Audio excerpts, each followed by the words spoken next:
Are you okay? Dad? You okay? Dad, I can't hear. Over here. I can't hear. Get out of here. Please get out of here. We had to get out of there. They were still thinking it could still explode again. All of my windows just broke. I don't know what happened.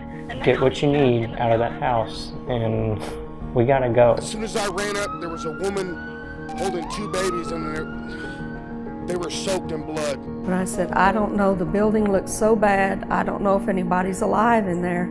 It's devastating, and that's all I can say about it. There's not a playbook for this.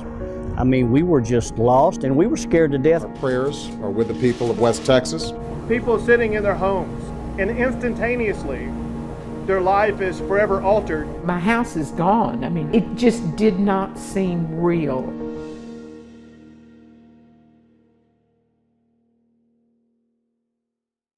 Five years ago, an explosion at the West Fertilizer plant killed 15 people, destroyed homes, and caused millions of dollars in damage. It's a day that tested this small, tight-knit community that has since risen up, rebuilt, and come together as one. I'm Taylor Durden. Join us as we take a look at how the people here are remembering West. It is a small Czech community. Well, they are a very generous, loving city. This community is very, very strong. A lot of strong-willed people who live here. Everybody knows everybody. Helping each other out. If you need something, all you have to do is just ask your neighbors and they're there to help you. When the fire call came in, firefighters and other first responders rushed to the danger. As they worked to extinguish the fire, nobody knew what would happen next. For 12 brave men, it was their last call. They died in line of duty, and they're missed by all. Recently, we talked with some of the family members of the loved ones who died the night of the explosion. We saw the big smoke cloud, and my first thought was my dad just went on a fire call. Ask Brittany Erford and Brent Bridges about their dad, and they'll tell you, everyone loved him. He was friends with literally everyone in town. And he loved being a fireman. He went on every single fire call. That was definitely his favorite thing to do.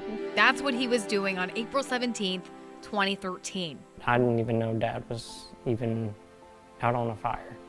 I thought he was in the house. Brittany was at her boyfriend's house. Brent was at home, playing with his little brother outside.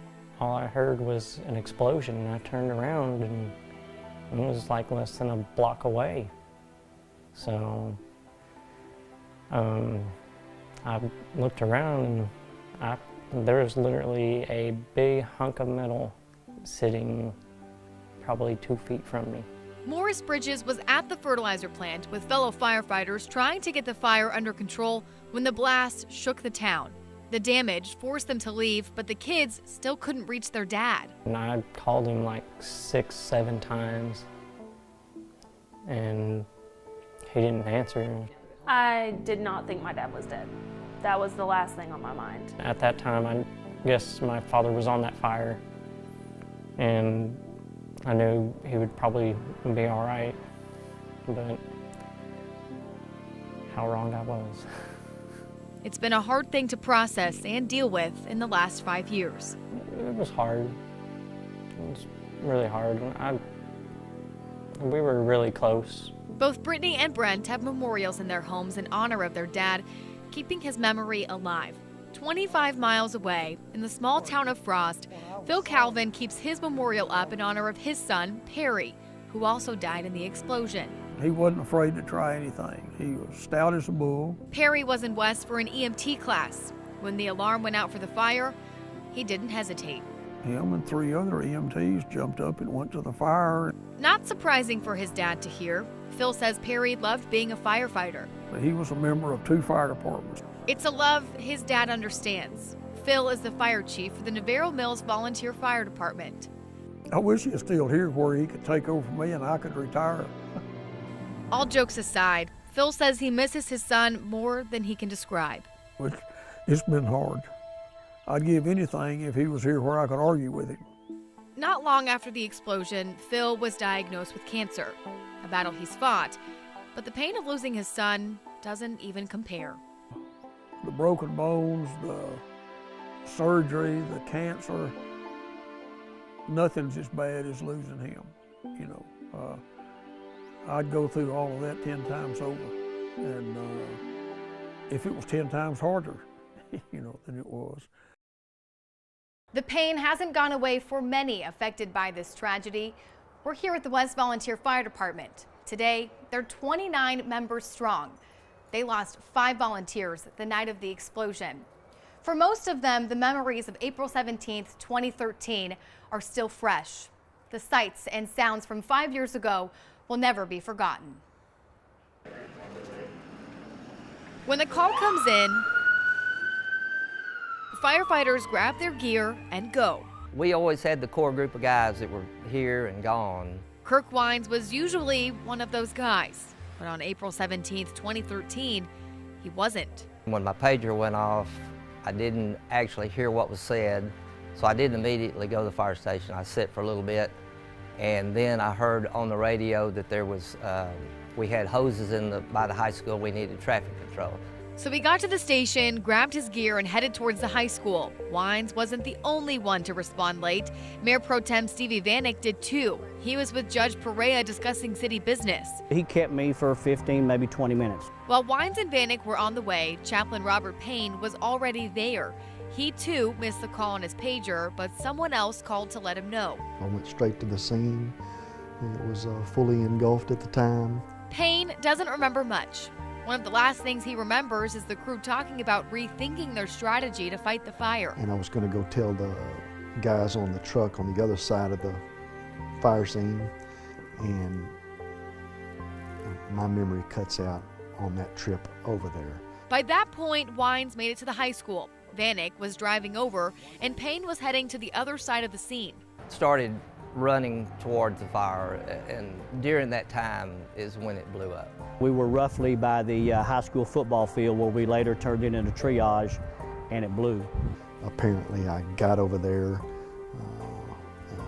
and that's when the explosion occurred. Payne was thrown several feet into a tank full of molasses. Amazingly, he survived, but he had several injuries. Broken left ankle, broken facial bones, broken teeth, severe nerve damage in the right side, especially the right shoulder, broken ribs, concussion, probably several other things. Wines was not hurt. And I remember just watching things go up in the air, pieces of metal, fire, and it seemed like it was in slow motion. He ran towards the plant, helping people onto stretchers to get help. So there for a while, it was a little chaotic. Meanwhile, Vanek had to switch gears, focusing on his duty as Mayor Pro Tem. We had to put our lives on hold for 3 months. We really worked hard to put the city first and to get everybody in their homes. While Payne doesn't have the vivid memories, he knows the pain for the families of the 12 firefighters who died is still there. Just want them to know that we are always going to be there for them.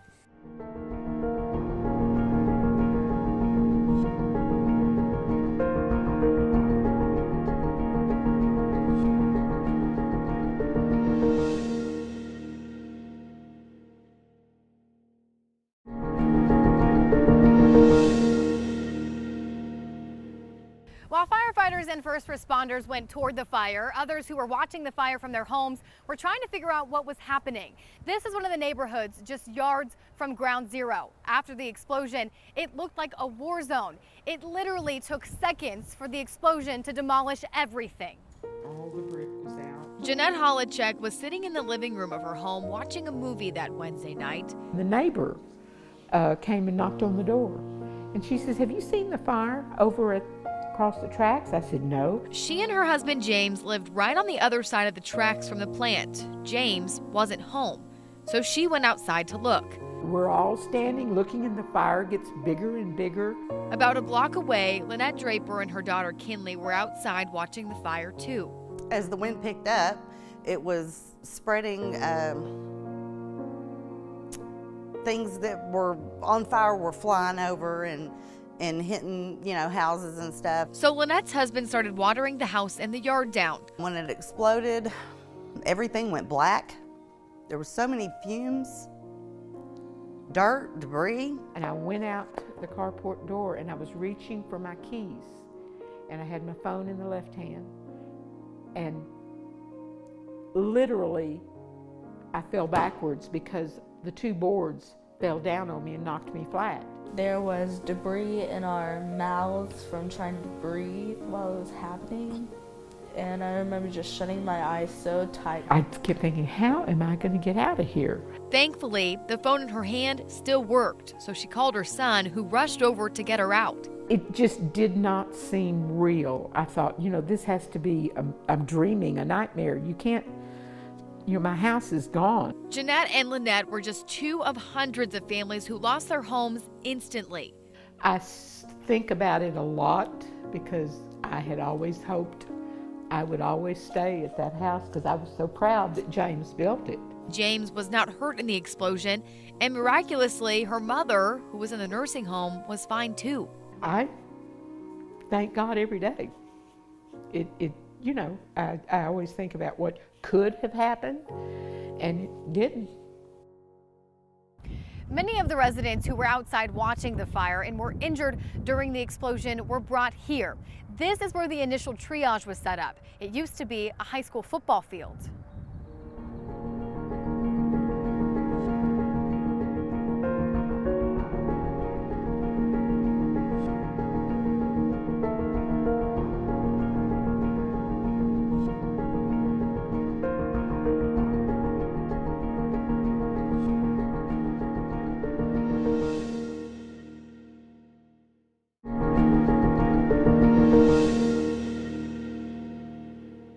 This is where the apartment complex once stood. It's not far from the fertilizer plant, and right across the street is where the nursing home used to be. The blast brought both buildings crumbling down to their foundations, and now these empty lots are all that remain of what once stood here. Dr. George Smith didn't go to the site of the fire that night. Instead, he went to the nursing home. The wind at the time was blowing away from the nursing home, but the wind direction could change. Smith says he rushed over to help and started trying to move residents to safety. It just happened so fast. 1 minute I'm standing up, the next minute I'm on the ground with the roof and the building materials on top of me. I'm very lucky to survive if you look at where I was. He was under the roof that caved in. Roseanne Morris was on her way to the nursing home. When she got there, she couldn't believe what she saw. And I kind of lost it a little bit because the windows were blown out, the doors were blown out, the roof was caved in. They started getting patients out as fast as they could. People just started showing up from the community to help. I mean, that's how this community is. Betty Tucker is the apartment complex owner. 22 apartments, 1-bedroom and 2-bedroom apartments. After the explosion, she rushed over to the nursing home to check on her husband, who was there. And stuck my head in his window because the window was gone. And I kept saying, "Are you okay? Are you okay?" Finally, he said, "I'm okay." She got her husband out safely, and he ended up in a nursing home in Whitney. The next morning, she went to the apartment complex to check on it. Completely gone. My first concern was, did everyone get out? 2 people did not. Now, she often drives by the spot the apartment once stood. I'm just thinking of the people that lived there. I remember all their names and what they were doing. And Morris says it was a stressful time, but thanks to her neighbors and friends, everyone in the nursing home got out okay that night. The response from the community was just overwhelming.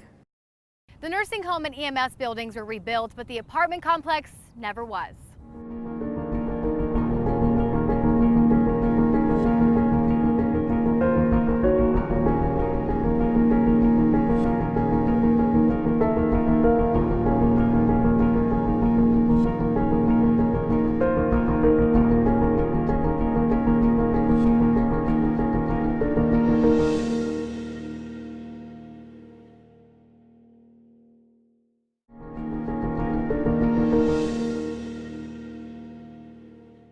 After the explosion, agencies from across Texas rushed to West to help.